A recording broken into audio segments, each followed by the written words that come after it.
I'm here today in the Saxon Gardens at the heart of Warsaw. Since 1727, a public garden, one of the first in Europe. But it started life as something more, the garden of a palace built by the first Saxon King of Poland, Augustus II. A member of the Wettin dynasty from Saxony became kings of Poland. Why were they here? What were they doing? Why did they build this palace? And what is more, what is the Saxon axis? An exercise in urban planning. Join me in Poland Daily History today when we find out more.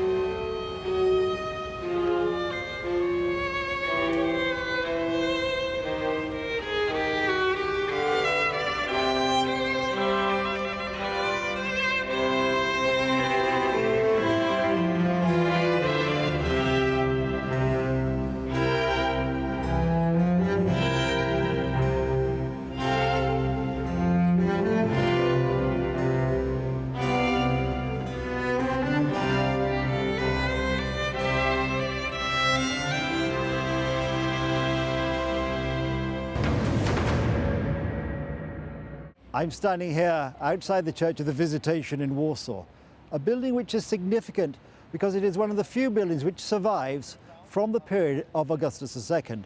This actually is a church which began in 1728 and was completed in 1761.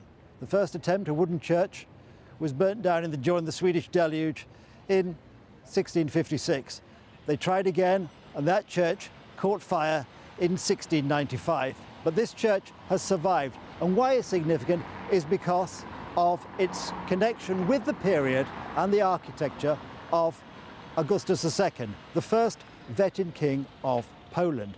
And I'm joined to talk about the Wettins and the buildings generally by Piotr Hummel, who is a city guide with vast step guides. He's also a historian, and he's doing a PhD at Warsaw University. Piotr, thank you for joining us. Thank you very much, Nicholas. And how did Augustus II come to be elected as King of Poland?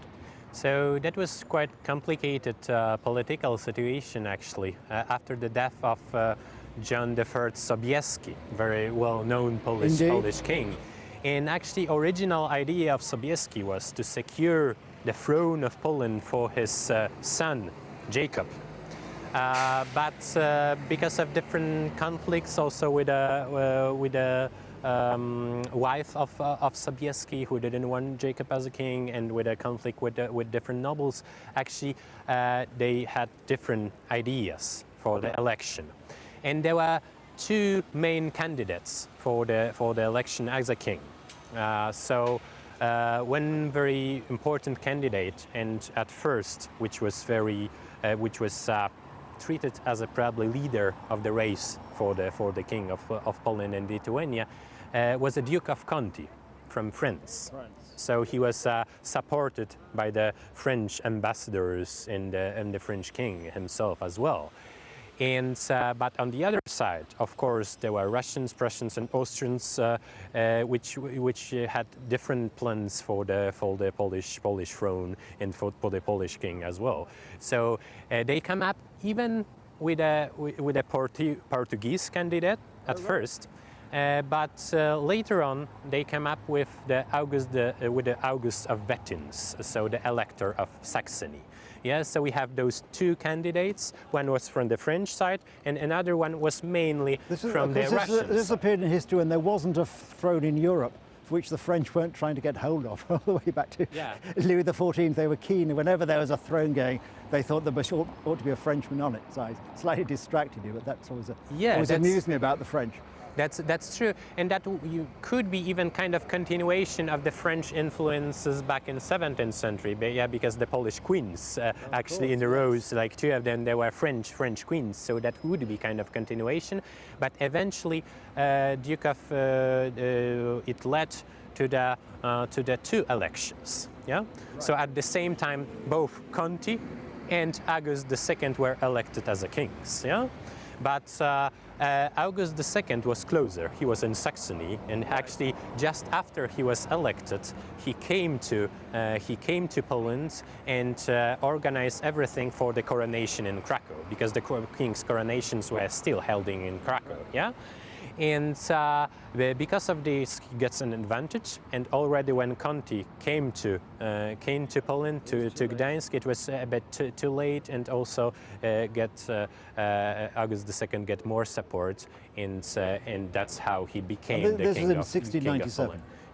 Yeah, like just the end of 17th century, the beginning of the Saxon period in Poland. So he was elected as a king with a Russian support from the beginning. Yeah. And Russians then were in conflict with Sweden. Actually, this is in the Third Northern Wars. Which broke up afterwards.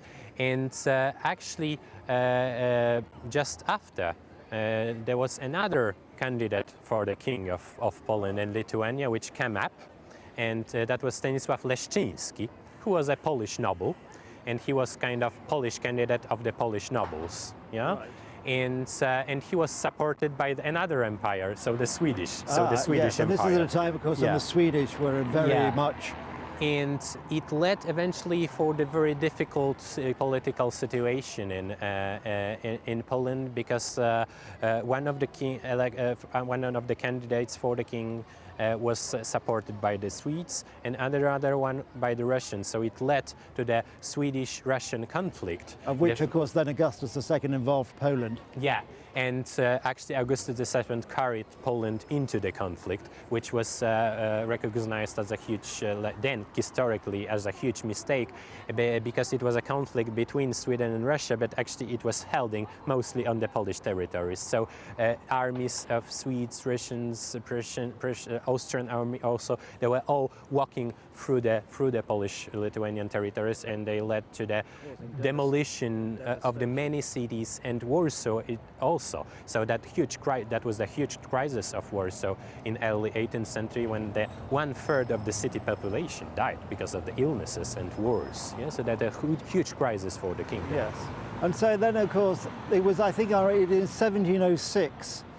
Augustus II lost a couple of battles at Klisów and Pultusk, which I think, as a result of the Treaty of Altenstadt, Stanisław Leszczyński, the Swedish candidate, actually became king, and Augustus II had to renounce his throne of Poland. Yeah, and he renewed its throne eventually with a Saxon army and with the help of Russian army, of course. But it was, of course, it caused another damage in many Polish cities and Polish territories. So eventually, around 1709, yes, and later when Charles on, they were following the Battle of Poltava, when Charles XII suffered for him in his career, probably a relatively rare defeat, which enabled, of course, Augustus II, with Russian help, to regain his throne, and Leszczyński was banished once again. And we begin the proper era of Augustus II as king. Because that actually we can say that this first 15 years was a huge mess, and the armies were going back and forth. We cannot even say about the proper Augustus rule. But from 1709, and then in 1112 he regained his kingdom again, and he started to come up with a new ideas. Yeah, and one of which, of course, is this idea of building this monumental palace, the Saxon palace, creating this axis, which all great monarchs like to do, some sort of way of remembering rather this great axis with the architectural splendor, which we'll see a bit later.